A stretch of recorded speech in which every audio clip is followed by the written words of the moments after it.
Hey guys, it's been a while. I wanted to check back in with you. I've been radio silent just because I've been very busy. I am still trying to get some creative projects together, get some creative collaborations together. Um, However, I do think that it's important just to hop on really quickly and say at the moment I do not have a space in which to practice Reiki or a physical space where I am selling jewelry. I am in the process of updating my Etsy, even though I really don't approve of what they're doing, the motions they're going through to continue to make it more difficult, more expensive for creatives to utilize their platform for selling their wares, whether they're witchy wares or whatever they have. Um, it's becoming a logistical nightmare to open the dialogue with new customers, and they keep raising the amount per post, and what you can post keeps changing, um, which I really do not enjoy. So I'm trying to figure out what my other options would be. I do have a incredibly large, several, trays of numerically ordered. I have my inventory is organized. It is just put aside for now. I have like 6 or 7 large jewelry trays, large earring displays, large necklace displays, um, and several bracelets too. I'm really just trying to figure out what that would look like for me to rent a table somewhere to sell them, or if it's going to end up being just like a yard sale one-off type of situation. Um, I do really enjoy creating jewelry. I think that that was definitely a grounding technique for me for a very long while. Um, it's just that I can't create more. I don't have room to store it and logistically kind of keep it together. I'm kind of maxed out at the moment.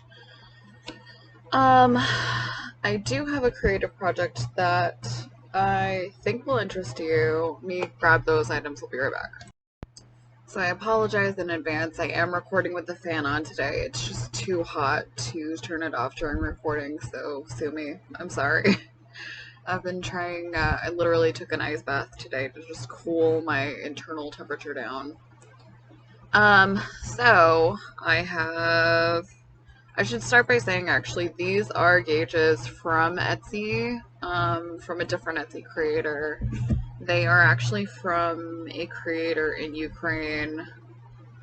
I'm gonna see if I can pull them up. But as you can see, so I have my 2 holes behind my gauges. Those have long since healed, and I really enjoy putting regular jewelry in those. I have my inner helix is double piercing. Um, my next big one is going to be, I'm going to definitely do an industrial here, just a matter of time, and finding somebody who I trust. I found, even with my double nose piercing, that I am somebody who just has to have gold jewelry, for the most part. And it feels like for my ears, it's like it matters less, but I think for the cartilage, um, because as I believe I told you on this channel somewhere already, but I'll happy to say it again, I did start out with 3 piercings here. I had like a triangle shape, and as you can see I have like the 2 at the moment. I ordered a trio of gold piercings, but I don't know how many other people have had this experience, but I literally fell asleep with 2, well, excuse me, I fell asleep with 3 nose piercings. Wow. Rewind. I fell asleep with 3 nose piercings and woke up with 2. And that was really upsetting because, as I'm sure you're aware, if you have one, nose piercings are not easy to like that pain level, just because there's so much nerve sitting right in your nose. Yes.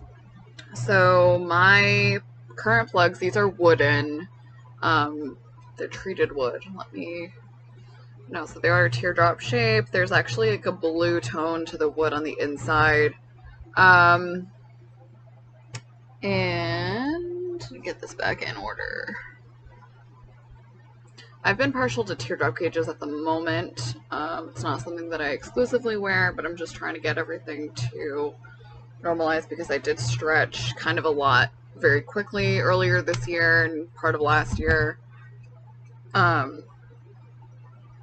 My gauges journey started in 2019, towards the tail end of that time frame, and it really kind of amplified like during COVID. I was like, okay, well, this is what we're doing, you know, nothing really was part of my thing. It was like, oh, nothing matters, like, you know, there's no boss to tell me otherwise, so I'm just gonna kind of like run it to the end zone. Like, this is something I've always wanted to do, and kind of just didn't have the know-how or the, you know, the courage or whatever to do it at that time. So I do have these gauges I created. I ordered the base plug with a O-ring drop, and then I paired them with a couple of dangles. So these actually put the two parts together just so it's easy to see logistically.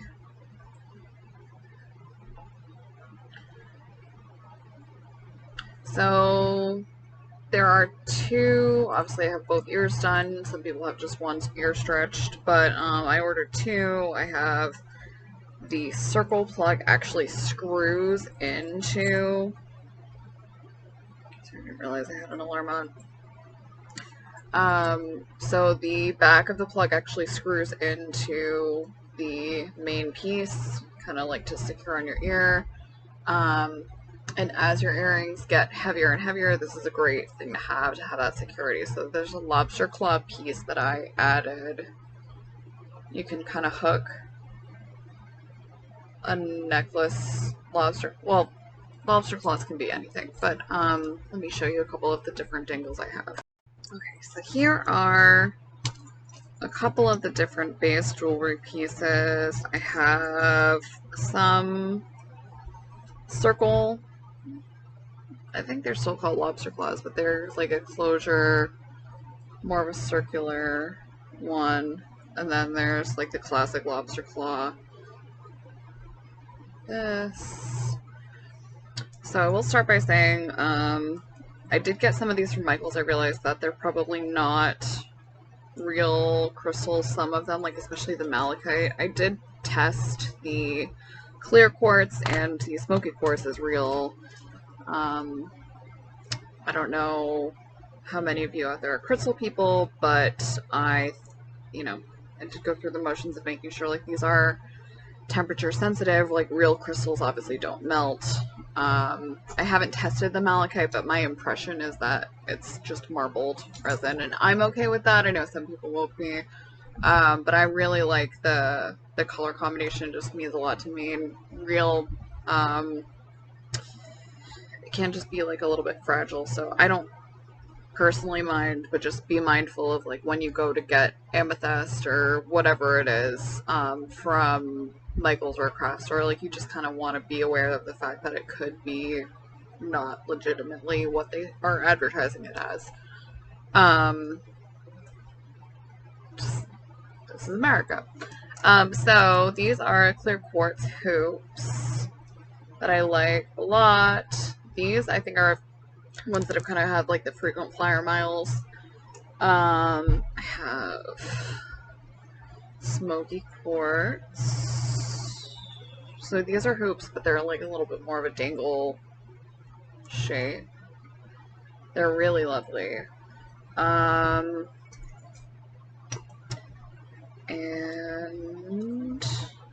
this one, it's definitely like jasper adjacent, but I believe this to be glass. Like I think it's just colored glass. And again, that's something that I'm okay with. I think that I'm much more interested, especially in stuff that I'm wearing every day. I'm happy with the color combination of, you know, whatever I'm doing. I wear a lot of earth tones. Not always, but either earth tones or jewel tones is usually where I'm happiest. Personally, I don't really live in neutrals. I know a lot of people are doing that right now. But I feel like if I wear too much, you know, tan, too much beige, it just kind of washes me out, especially in the summer where, you know, I'm actually already tanning. I know it's not picking up well on camera, but I do have, you know, some sun, especially in my arms. Like, the color differential between here and here is utterly incredible, actually. So, yes. So I have clear quartz. These are the glass ones. I have... These are fun. They are definitely on the longer side. I will say all of these hang low. I'm probably not going to pop these in, only because they do take some time to kind of finagle and screw in the right way. That's the only difficult part by having a screw in back, because they don't necessarily always, like, to have this piece be behind your ear and trying to screw it in, it really does take, you have to kind of dedicate some time to it. So I'm sure I will show you in another video, but this one I just wanted to really just describe and kind of show off what I have done. These are tassels. I'm almost confident they're made for something closer to like a mala bead, but I like, you know, I popped the lobster claw on myself. And you just have to keep in mind that when you have stretched ears, once you get to a certain point, I'm at like a sneeze away from an inch. Like, I'm really not too far from that. So you want to be mindful that like your earlobe is already hanging lower, and then you have something clipping onto that. So you can kind of see like this is hitting collarbone. This is not quite, but oh yeah, no, it does actually hit collarbone. The hoops, clear quartz, do they? No. So these kind of don't really do that. But it's something like you're going to be aware of. They are going to be heavier. I love a heavy earring, but I know not everyone does. So there's that. And then, last but not least, this is my green moment. So I will say I did have sort of a meltdown. Again, when you're buying pre-made like hardware pieces, like these didn't have any of the lobster claws on them, but they did kind of come like this for pendants, is what the intention is. I'm almost positive. And when you have something that's like a gem and a metal frame, you have to kind of just be mindful of like if you do drop them from a certain height, if you do, you know, accidentally fling them somehow, if you live somewhere with small children and they're going to be interested in your jewelry, like these are going to be bigger, shinier objects, and these are quickly like the ones that are gonna go flying. The ones that are the most eye-catching are usually the most damageable. I think most of the time we all know that. So this is everything I have so far. I think that this is really highly customizable. I love the concept of like being able to buy charms like these and just kind of build your own gauges. There are some leather tags that I've bought. I bought both a black and a red. I think these would be good for like a little Ren Fair moment, but I do kind of want to sew them together so that they're not two separate like pieces, you know? So once I feel comfortable, leather's just a difficult material. I haven't really sewn it before. I'm much more comfortable with denim and things like that. More cotton based. I've never really done leather working myself. It is something that I have a goal for in quite the near future. So yeah, I appreciate you watching this so far. If you have any other ideas of what you would like to see in that regard, please let me know. Like I said, I'm kind of taking a brief interim from making jewelry for other people until I kind of get those pieces I already do have sold. If you have any ideas about like what craft fairs are coming up locally, or even out to like Providence, there's kind of a decent radius that I'd be willing to travel. So fairs coming up, let me know. I really, like I said, I really do enjoy metalworking. I have some metal stamping I've been doing for bangles. You can do like a wedding date. You can do all kinds of different things. I love you, mom. I love you, dad. I love you, whatever. Highly, highly customizable and just fun.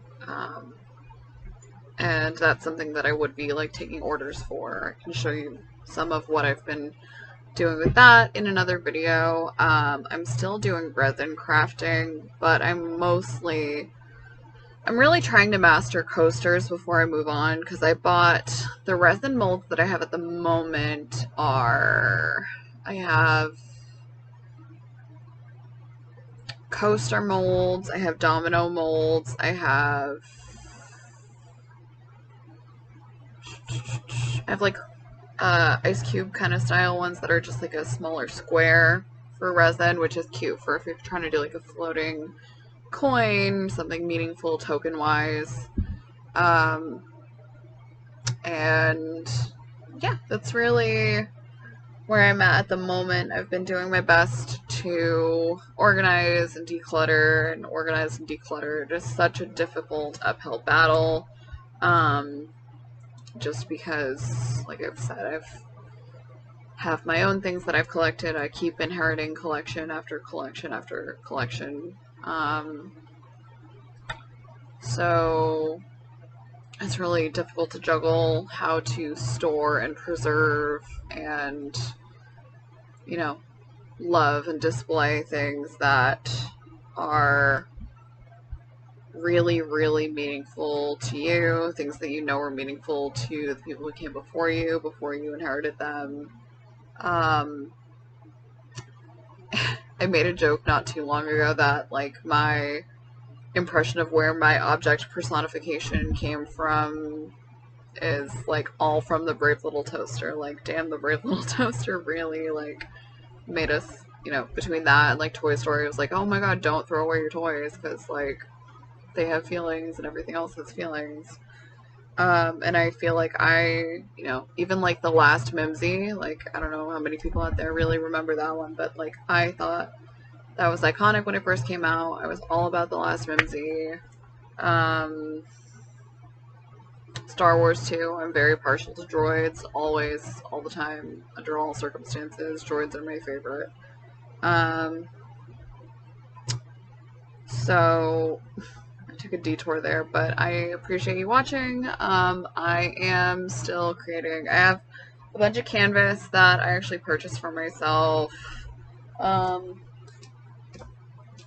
have a 8-pack of these 10 by 10s, and then I have some smaller flatter canvases. They're not framed, they're just kind of like they have like the backing, so there's not as much of a dimension to them, if you know what I mean. And I do have some new paints. I'm kind of just like itching to bust open, but I'm not really sure what I want to execute first. I have a sketchbook that kind of like is always with me. One of my notebooks is just kind of always with me at all times, and I have been kind of writing poetry here and there, but I have not been doing that as much as I was. The podcast is on hold because I'm kind of just waiting for some momentum. The podcast kind of just became like something I was getting too frustrated with too quickly. I really thought I was going to have a couple other people being able to participate in it, and it just hasn't quite worked out in the way that I thought it would. You know, I thought that there would be some other people in my life who would be able to donate time to it, and were executing, you know, they were exhibiting interest in helping out, and it just hasn't taken off at the moment. So, it's not gone forever. I have all the episodes are still up, and you're welcome to listen to any episode that you like. Feel free to forward episodes that you find meaningful to your friends. Feel free to please stay subscribed. Don't unsubscribe, because I would like to, you know, maybe after a year or so. I think that my Instagrams became complicated and messy. I think that, unfortunately, the loss of my office space, again, was remarkably, it was heartbreaking for me to have to reach out to clients and say, you know, I have to indefinitely postpone accepting people for the time being, because, you know, I think I'm at the point where, like, I would really like to have somewhere safe and secure that I can take a little bit more of a leadership and be like, yep, this is, you know, my space exclusively, or this is my space that I can now carve out and rent to people, because I think it just gets really difficult when you are in a community where, I think, not without warranting, because I think that, you know, people who are pagan or Wiccan or whatever you identify as, there is sort of this auto defense maneuver where somebody starts asking too many questions, or somebody starts, you know, doing something different or doing something in any type of way, and there is a mentality of like, oh my gosh, I can't believe you do this that way, or why are you asking so many questions? And it's like, well, I'm earnestly interested in either learning or expanding or helping you, and it's something that people can be after a period of time, after whatever other behaviors they've experienced on their end. Like, these are things that you develop over time as defense mechanisms for yourself, so I'm not faulting anyone for that, but it is difficult to be on the receiving end of the residual of that. It's like, you know, the cause and effect. So, I think that it can be really hard. Like, not a lot of people are willing to put themselves out there. I am almost always, you know, whether I should or not, I am very good at putting my heart on my sleeve when I want to. There's no heart in here yet, but there might be. We'll see. I tend to really put my whole, you know, there's the Parks and Rec, Ron Swanson of, like, you know, put your whole ass, never half-ass anything, whole ass the whole thing. So I feel like I tend to put my whole ass into things, always, under all circumstances, whether it should or not, whether it's to my detriment or not. I think that it's really hard to realize my default is like somebody else's 200%, or, you know, whatever it is. It's,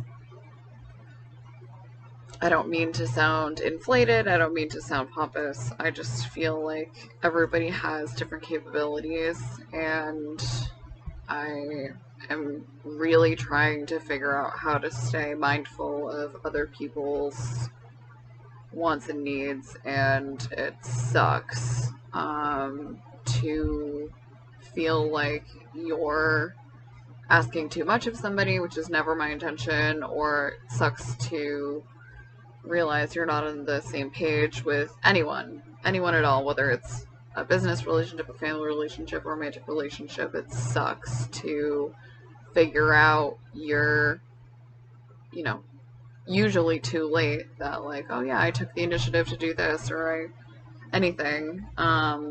and to not have those needs or wants or anything communicated clearly is really difficult for me.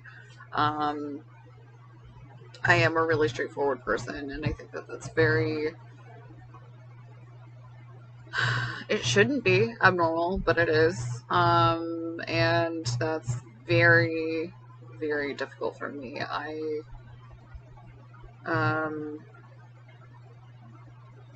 I feel like I'm really outspoken, and sometimes that's interpreted as abrasive. I feel like I'm very affectionate and, care a lot for my friends and family.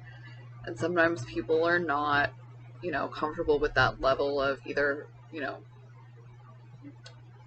physicality or, emotional intimacy or whatever. Like, it's just like I'm very go to bat for someone, get down in the hole with someone to get them out of the hole, and it's really hard to not always be on the receiving end of those things when you feel like you're having difficulties.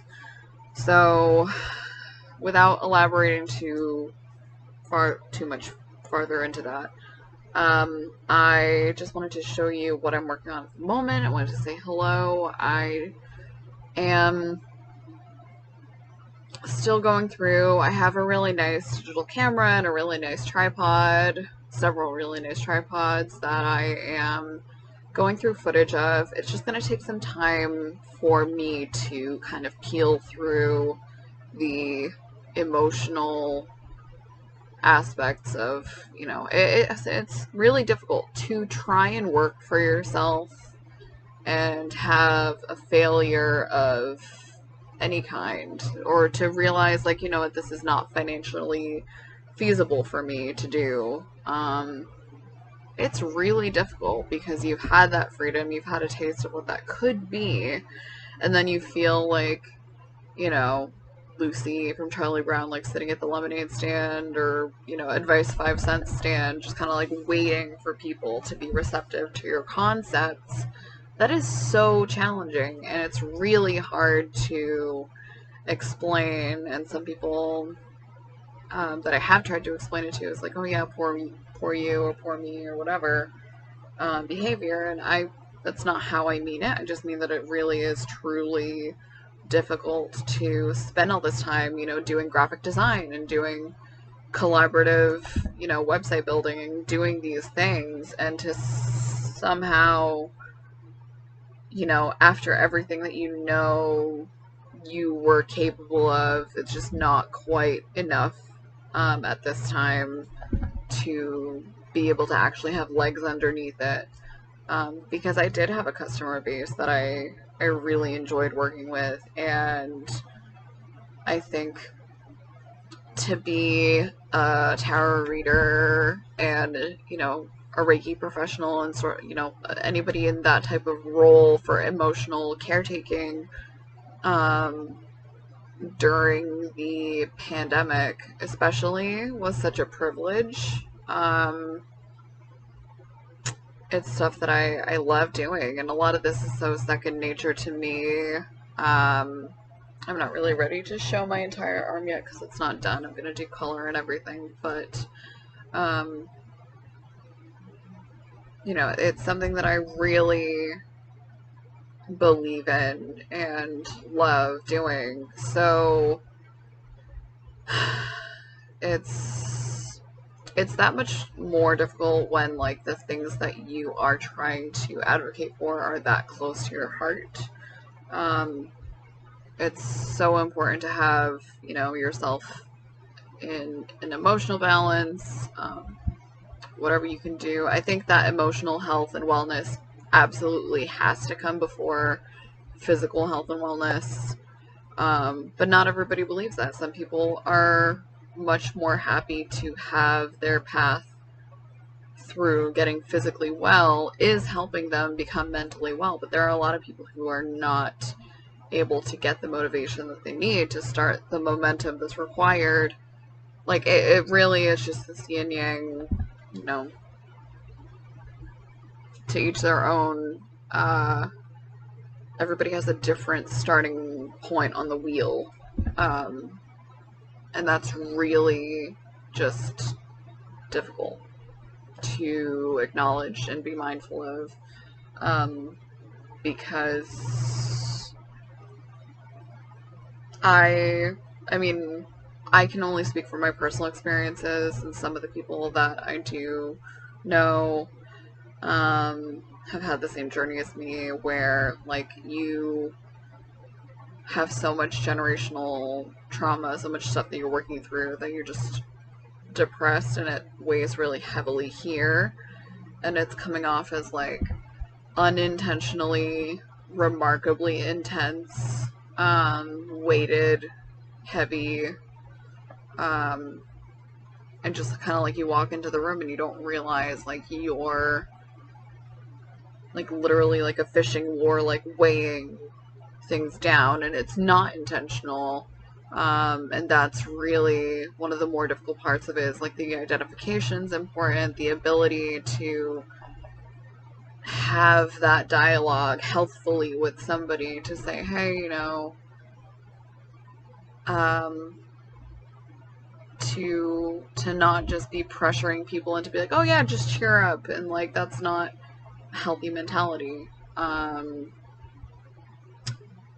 So you have to be able to articulate what your needs are. Somebody else has to be able to be in a state of mind where they can receive what you need in a healthy way and respond correctly, which is really hard, because they also might not have the knowledge to have that healthy dialogue with you and say, hey, or the headspace or the energy to just say like, hey, I've been there in a difficult spot. This is what I did, or I'm so sorry you're feeling that way. Let's go get coffee or whatever. And then to have the patience for you while you continue to work through those things it's critical, and it shouldn't be exceptional. But it is at this time. So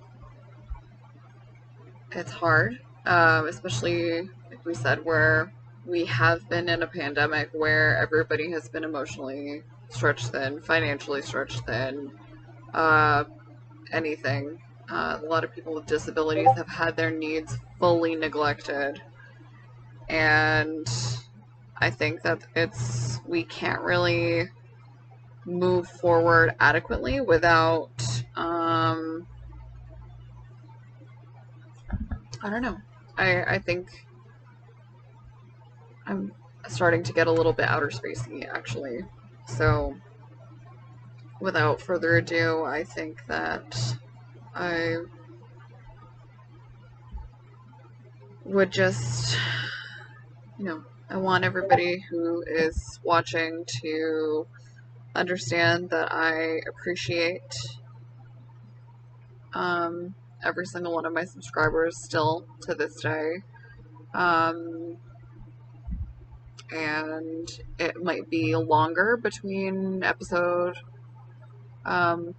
between video uploads at all. But that doesn't mean I'm not doing well. It just means I'm focusing my energy elsewhere. I had a remarkably close core group of people that I absolutely thought would never leave my life under any circumstances, and that's not how people work, and it sucks because it's hard. Like, I was raised to believe like everybody who's related loves everybody. Everybody who's, all of your core friends are like, that true love and dedication that exists in like Lord of the Rings is not gonna be something that's tangible for everybody or feasible for everybody, all the time. Like, we don't live in that, and it sucks because I know I've talked about this before. I really do feel like a lot of my parenting was done by a television, and there's a lot of different problems with that. Um, a lot of rude awakenings coming off of the conveyor belt of like, oh yeah, you can do anything you want. It's like, no, not everybody can do everything they want when they grow up. Not everybody can. So, yes, before this goes totally off the rails and I start telling you how, you know, everything is made of Swiss cheese or cheesecloth. I just want to say thank you so much for watching. I hope that you have a wonderful rest of your day, and I hope to be back soon. This video is coming to you completely unedited, and I would appreciate your feedback. Please feel free to leave comments, and I will talk to you soon. Bye.